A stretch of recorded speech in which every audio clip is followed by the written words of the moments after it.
So you're looking for some new ways you can use your art journaling skills off the page. Today I want to share with you a plastic pumpkin. I don't often do home decor items, but I was looking to do this for Thanksgiving and Halloween, and I decided to use some of my favorite napkin images. And napkins are great to use, but there's a few things to consider when using them on dimensional objects to get really good results.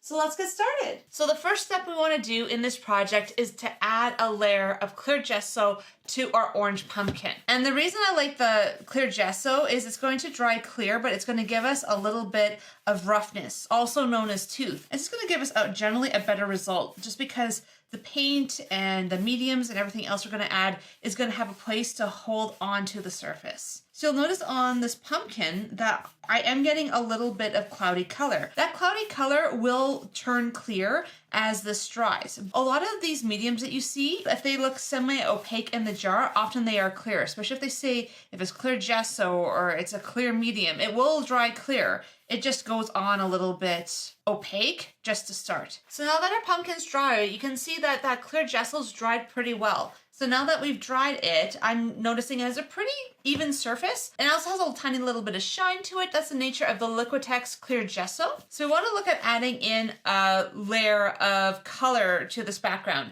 And I'm going to be adding in a layer of napkin because I like the idea of the orange, but I want to have some color. I find that I don't really love these ones just as they are, but by adding in a little bit of color on top, I think that orange and that yellow together is going to be a really nice look to this pumpkin. So the key to using napkins is you want to take off those two other layers of napkin. If I flip these over, so this is a napkin that does not have those two additional layers removed. This one has. So you can see now we're down to one translucent layer and it's going to work the best on our project. And if you're looking for more detail on how to use napkins in your art journal or just any sort of project, check out my napkin videos. I have a lot of good information there for you that I thought you would really enjoy. And so we can make a decision whether or not we want the napkin really focused, if we want to have a nice image on the side, or how we want to put it. This one I really do want to try to control how these napkin images are sitting. I'm actually going around a couple of these. I will only have so much napkin to go around. And again, my other video we talk a little bit about this, about using water to kind of pull apart your different images and figuring out kind of how you want to place them on your page. You can also just straight rip, but I find this is a better way of controlling your imagery. So I'm kind of taking out some of the main images first, and then I'm going to be coming in and adding in some of these other spots later on and just be able to kind of fill those areas in. And that's why I like to use water. That way I don't rip napkins. And now we're going to use a little bit of matte medium to add these to our surface. So you'll notice that when you start adding the matte medium to the surface, it's going to look a little bit light, and that's perfect. And you don't necessarily have to do this, but I like doing it this way just because it gives something for your napkin to secure to.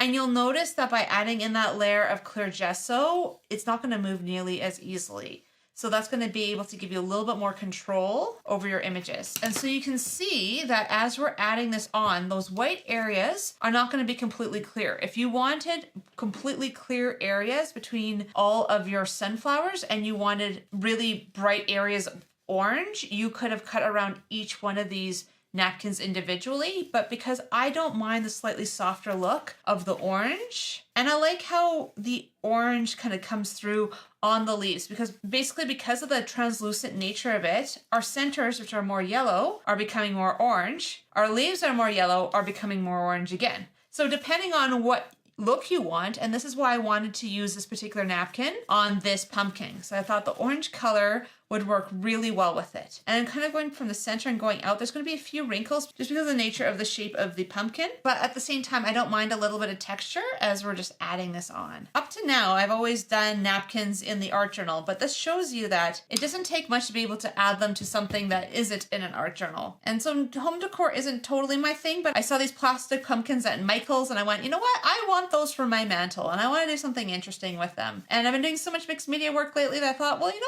what? This can be be really fun mixed media pumpkins. If you do what I just did, which is just have your hand on the image and your hand's sticky, I just accidentally picked up some of my napkin there. So I'm going to place that gently down. So I've kind of made a mess of that. That's okay. I'm going to show you how we can fix this later on. So the key with napkins is try not to touch where you've just put a napkin. Something you need to be really aware of as you're working with these napkins is they are gentle. And because of the shape of this, what I'm going to do, because I'm really worried about damaging my napkins, I'm going to heat set this a little bit, just enough that it's not going to pull up if I happen to touch it. And then this is where I can choose where I want to put my next one and if I want them to overlap or what I want that to look like. In this case, I think I want those white areas to overlap and then have a little bit more of the green touching. And this is where when you're working on a shape like this, it's kind of nice being able to add in a little bit of the matte medium first, just because it's going to give something for you to be able to lay your napkin on, line it up nicely, and hopefully not tear it at all as you place it down. And you only want to go over it once. Really want to try to do it in one stroke. 1 or 2 strokes, but very gentle strokes like that. Otherwise, you are going to rip the napkin. So think gentle pressure as you're working on this. And again, I'm getting some wrinkles, but I'm okay having some wrinkles on the petals. It's not really a problem.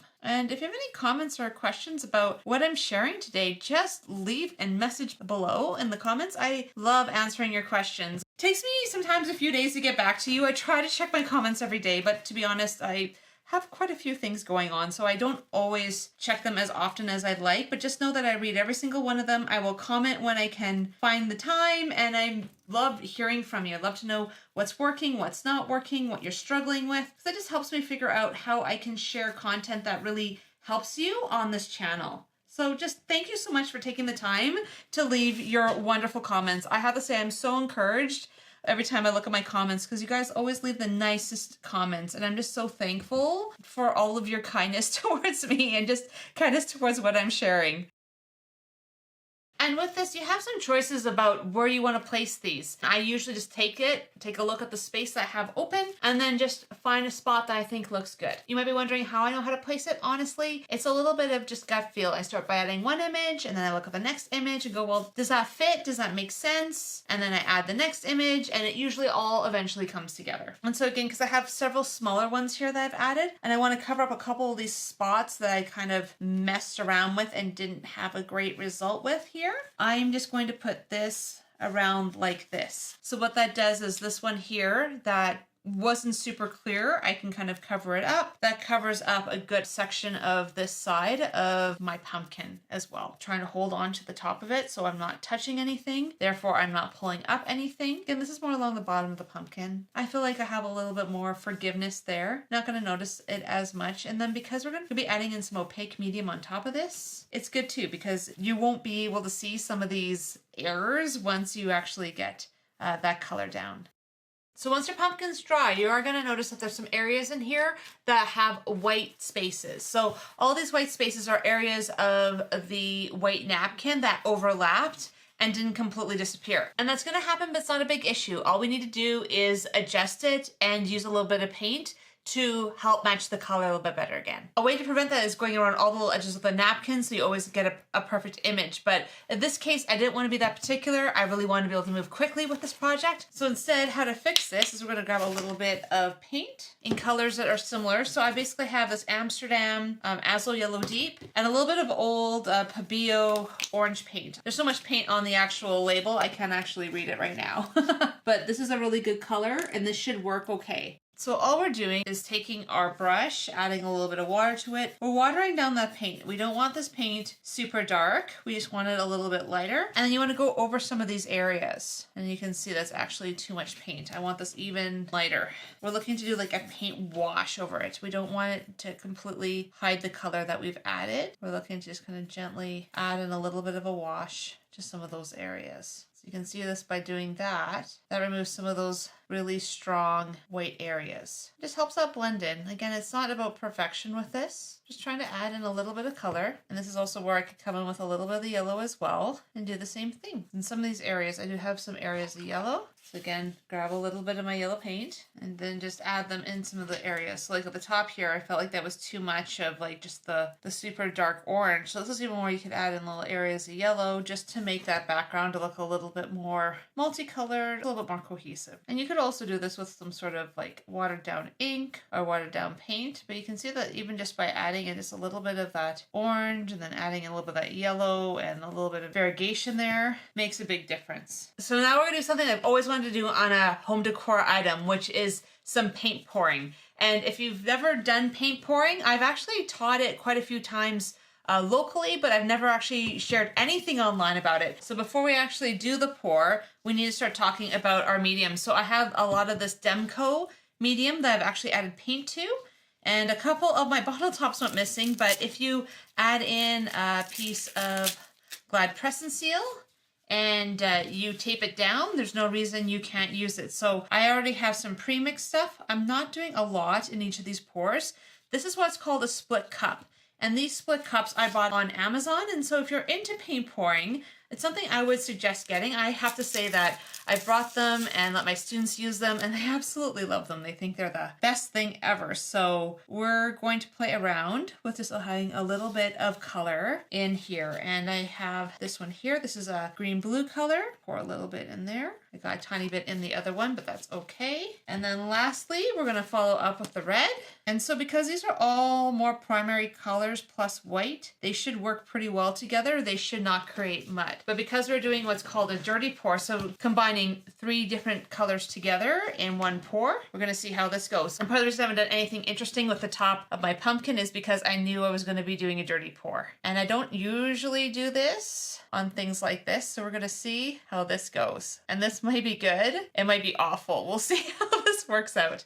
So I'm just leaving that, and I'm going to let it pour and sink and move. There's a lot more red. I was hoping to go more oranges with this, but I feel like this isn't done. We're not completely finished, so I'm just going to keep playing with this a little bit. I feel like I don't have quite enough blue in here. I wanted to have a little bit more blue, and the blue's not really flowing because of where it's sitting in the cup. And the same with the yellow. I ended up getting a lot of the red and the white, and the red and the white, because it's in the middle of the cup, seems to flow out faster. And so I'm just going to add a little bit to those outer areas and see what I can get. Okay, now we're getting into some interesting color combinations. I wasn't planning on doing it all the way down, but since the paint's decided it's moving that way, I'm not going to stop it from doing so. And it seems like it's flowing more down this way, so I'm just going to let it flow and see what we get. You can see just by adding in a little bit of paint on the top, that forces a little bit more flow and is coming down the pumpkin. It's kind of fun, and because of the way it's sitting on the cup, it is going to drip off, and it's going to leave these fun little skins below, and I'll show you what you can do with those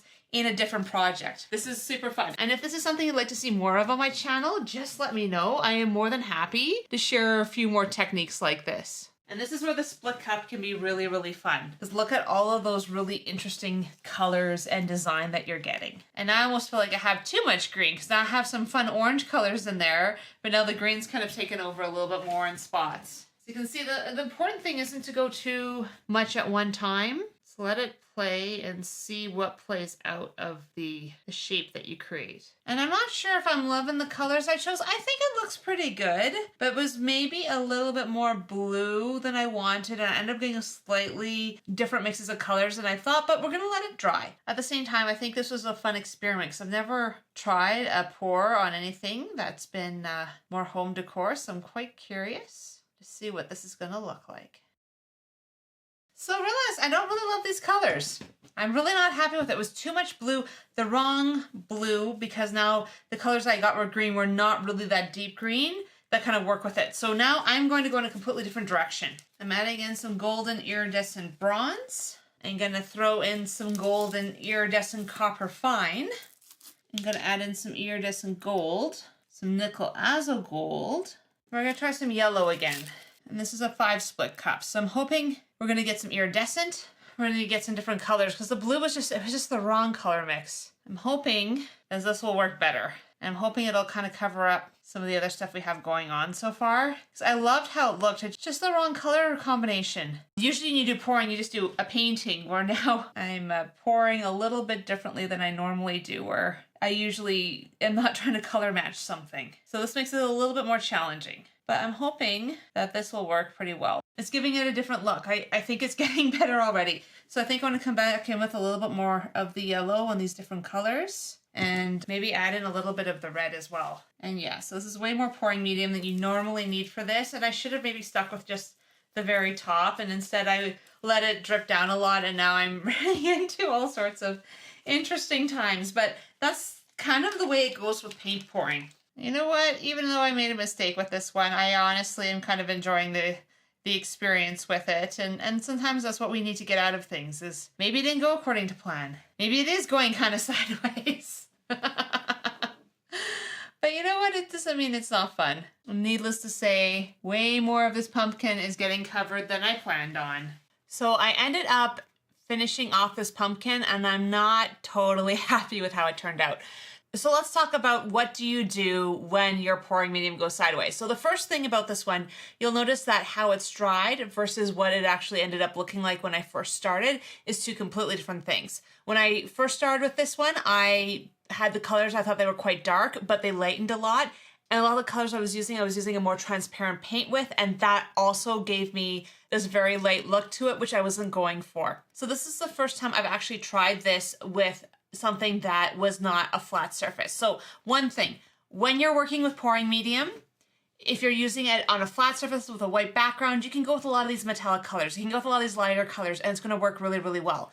One thing I've learned from this, you want to add in a lot more paint than you normally would to your pouring medium, because basically what's happened is a lot of the pigment has come off, but the pouring medium has stayed. So I have a lot of this really translucent look to it, and I'm not getting the look of it that I really want. Second of all, you have to make a decision whether or not you want to focus on sunflowers and those beautiful sunflower shapes, or if you want to focus on the pour itself. And what I realized when I was working on this, that I really was upset with how much of the opacity covered up the sunflowers. So in a way, this is better, but I'm still not happy with the colors. So I'm going to start playing around with adding in paint on top of the pouring medium. And one thing you may not realize about pouring medium is that it can be just one layer in your project. I do a lot of different projects personally that I use pouring medium, and then I add other layers and other paintings on top. So we're going to play around with a little bit of paint first and see if I like it. Otherwise, I might do another pour over top of it. Let's just see how this goes. Part of the reason I want to show you this mistake is sometimes you might feel like you're the only person